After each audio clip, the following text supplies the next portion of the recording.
Welcome back, everybody. We're going to be reading chapter 5 and 6 from Tuesday today, and then I'll follow it up later with 7 and 8. So we'll finish off Tuesday today, and then tomorrow, Saturday, we will start Wednesday. Here we go. So that was why Barry was here now, on the red carpet, with loads of screaming fans and cameras everywhere flashing at him. He thought of how the three of them must look. He was wearing a tuxedo again, but not like the one he had worn at Bottomley Hall. This one was white, and his bow tie was white with sparkly silver skulls on it. Vlad's tuxedo was also white, although he wasn't wearing his bow tie. He had undone it around his neck. Morrisina was wearing a long white dress, not the same long white dress she'd been wearing earlier. This one showed quite a lot of her bosoms for some reason. Barry thought about that photograph going all round the world, well, this world, with him in the middle of it. It felt strange, but also very exciting. When that picture was done, Jonty said to the cameras, "No more photos, guys, that's it," and the three of them began to move away. Barry could hear the cries of his name from the photographers growing fainter. Then, just before they passed through the doors of the cinema, he heard two more shouts of "Barry!" that sounded familiar. He looked round. The cameras flashed again. He squinted and shielded his eyes. Looking into the crowd of photographers, he thought he saw, above one lens and below another, two faces. A man and a woman. The same man and woman he had seen in the head's office and briefly at Bottomley Hall, looking at him with concern and hope. Everyone there was looking at him with hope, of course, hope that he would turn to them and smile for the camera. But these two were looking at him with something else as well, something he couldn't quite name. "Where are you, my darling?" he heard Morrisina say. "Come on, Barry," said Jonty into Barry's ear. "Vlassorina aren't used to being kept waiting." "Sorry," Barry said, just before he entered the foyer. He turned once more to the throng of cameras, but couldn't see the two faces anymore. The film was brilliant. Dirk Large was very like James Bond.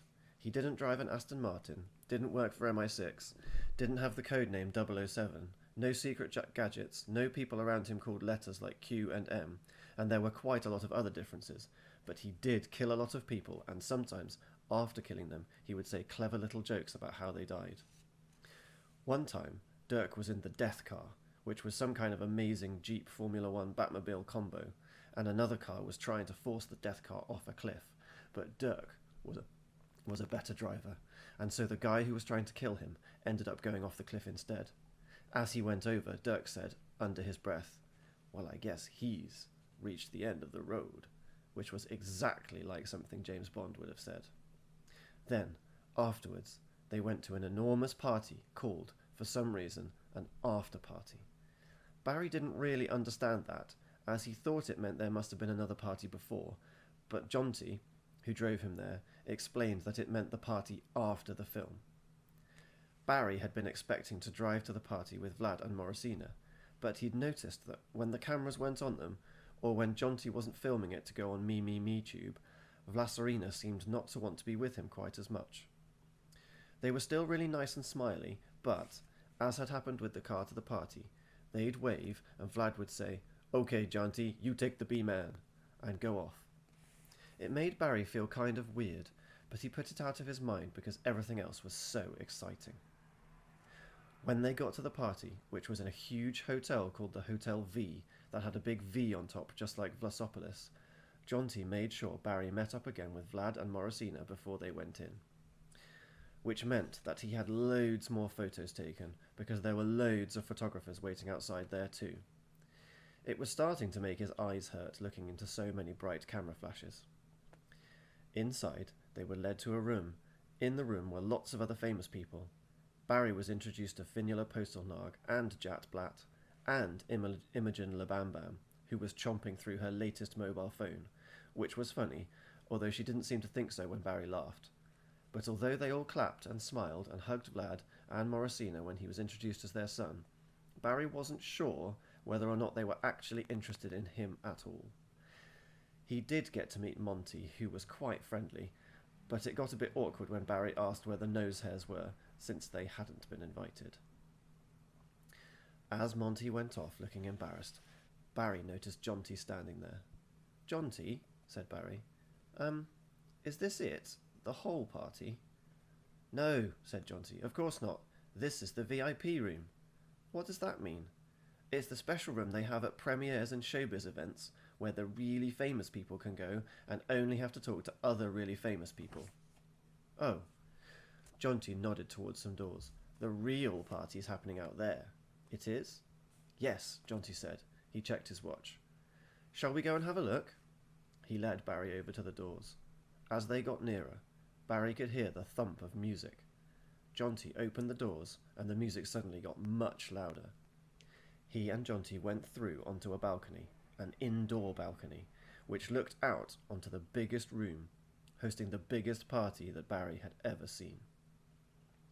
Another phrase that his grandpa used to say came into his head. Oh, my giddy aunt, thought Barry. Chapter 6. Hundreds of other people were in the bigger party room, dancing, talking, drinking, and moving about. There were 6-meter-high screens all around the room, playing scenes from the movie, and in the middle of it stood an enormous replica of the death car. Loads of guests were walking up a huge staircase that led to the driver's door. Others were standing in groups on the seats. Some were climbing up and down on the spokes of the massive steering wheel. The music that Barry could hear was pumping out from the giant stereo on the mammoth dashboard. As Barry looked over the whole scene, he realised his mind was running out of ways of saying big. All round the colossal, he thought of one more, car, there were enormous, and another, guns, in the shape of Dirk Large's gun. But they weren't ordinary guns. As Barry watched, he saw Jamie Gherkinger going over to each one and heaving back the trigger. Then out shot a huge, he'd given up. From now on he was just going to use one word for big, and huge was it, chocolate arc into the air around the car, creating above it a huge liquid net of chocolate. And you can see there is the picture.